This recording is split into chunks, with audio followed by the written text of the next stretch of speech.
In today's video, we will be exploring 4 ways to get started on investing with as little as $10, and my personal story in regards to those $10.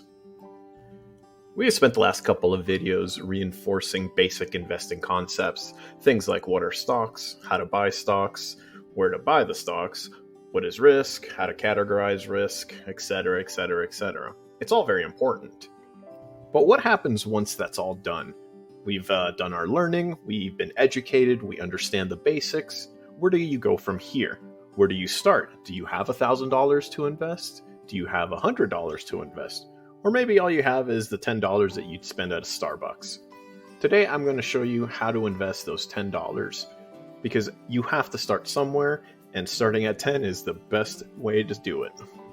If you are new to investing, let me give you a little bit of a history lesson on the dark days before commission-free trading. Back in the dark days before Robinhood was a thing, the perception of investing being for the rich was firmly rooted in the cost of entry. Commission fees to buy financial instruments were a real deal. Some would charge you as high as $12 to execute a trade, but that was only a one-way ticket. That was just to get into the market. You would then have to pay another $12 fee to get out of the market if you decided to sell that particular stock. Some companies fought for your money and gave better rates. If I recall correctly, I think E-Trade at one point had a $5 offer, and that was considered, at the time, just groundbreaking levels of discount.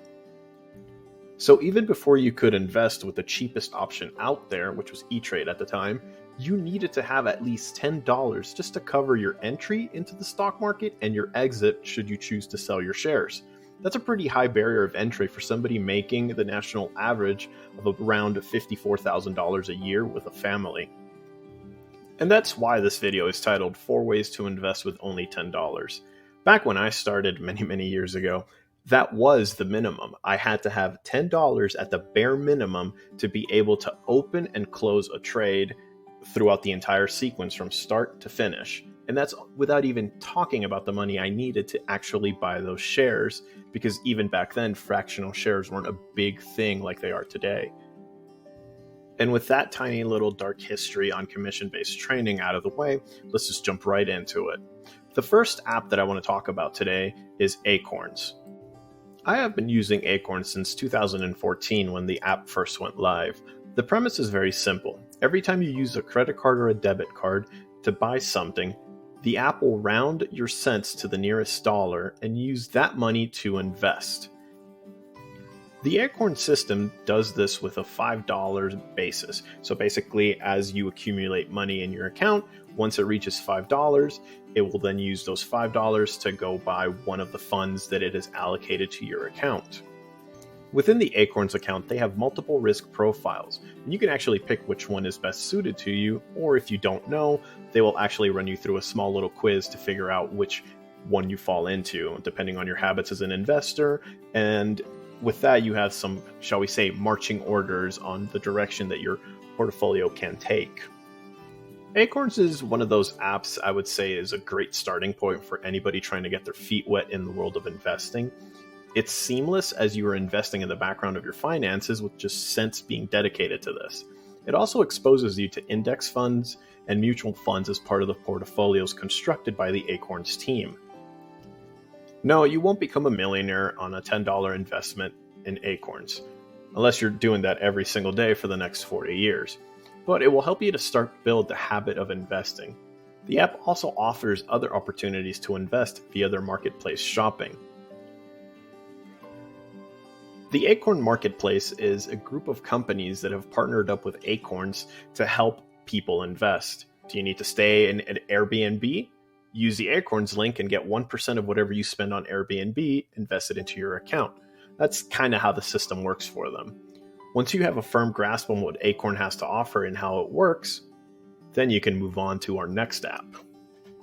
Stash uses a similar system to Acorns. However, unlike Acorns, which gives you a preset portfolio to pick from, Stash offers additional flexibility with its micro-investing concept. The same way Acorn waits for you to acquire $5 to invest, Stash allows you to take those same $5 and put them into multiple places. Do you want a fractional share of Apple and 4 shares from Meta? Stash will let you do this. Do you want to invest $5 in the S&P 500 index fund? Stash will let you. It's one of the reasons why Stash is number 2 on this list, because it's a bit of a step up from Acorns, but it allows you to understand the principles of building your own portfolio because of the flexibility that the app offers you. Now, both of these options carry costs associated with them. Everybody should be aware of what these costs are before we move to the truly free options out there. Both Acorns and Stash will charge you a $3 a month fee to invest. If you do the math on a small $1,000 account, it is an extremely high fee at $3 a month. However, considering that over 40% of Americans have absolutely no exposure to the stock market or even savings, these two apps should be used as a starting tool, a launching platform, if you will, for your career in investing. They work in the background of your daily activities, so that makes it so that you don't have to actively worry about them, which in the long run will help you build on your saving and investing habits. With all that said, now let's get down to the last two options and the ones that are actually truly free. The first of the truly free options is going to be Robinhood. Love it or hate it, they revolutionized investing for the everyday Joe, you and me. They began the commission-free trading system now found in most brokerage firms around the world. As the world's first commission-free trading platform, Robinhood specializes in US common stocks and ETFs. They do have some of ADRs, but a significant portion of them have not been listed with Robinhood yet.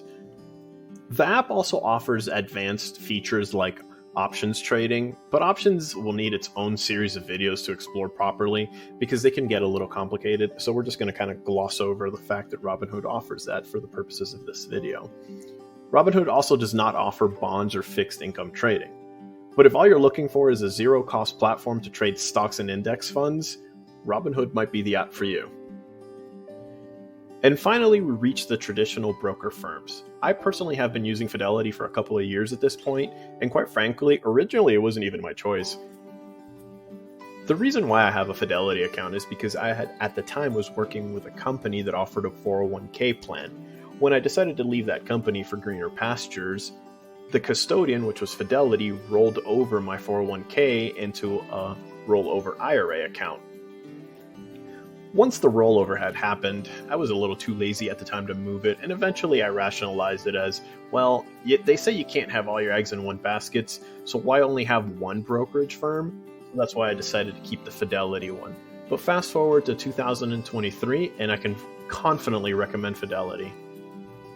They have an extremely robust suite of tools for analytics. They offer everything an average Joe could possibly want, from stocks and bonds to options and ADRs, and so on and so forth. You can run your account however you want to, or with the help of an expert, though with an expert there will always be a fee attached to it. They also offer zero-fee ETFs under the Fidelity brand that cannot be purchased outside of the Fidelity platform. Things like the FNCMX, which tracks the NASDAQ. Now, that is not to say that a traditional brokerage firm doesn't have its drawbacks. The Fidelity app and website can look, shall we say, a little bit dated, but they're constantly trying new things and updating their systems to bring it up to modern standards to make it as user-friendly as, shall we say, Robinhood is. And that was 4 ways to invest with just $10. As always, if you liked the video, please give it a like. If you have any comments or feedback, please leave a comment. And if you like the content, please subscribe. Thanks for watching. See you next time, when we will explore bonds.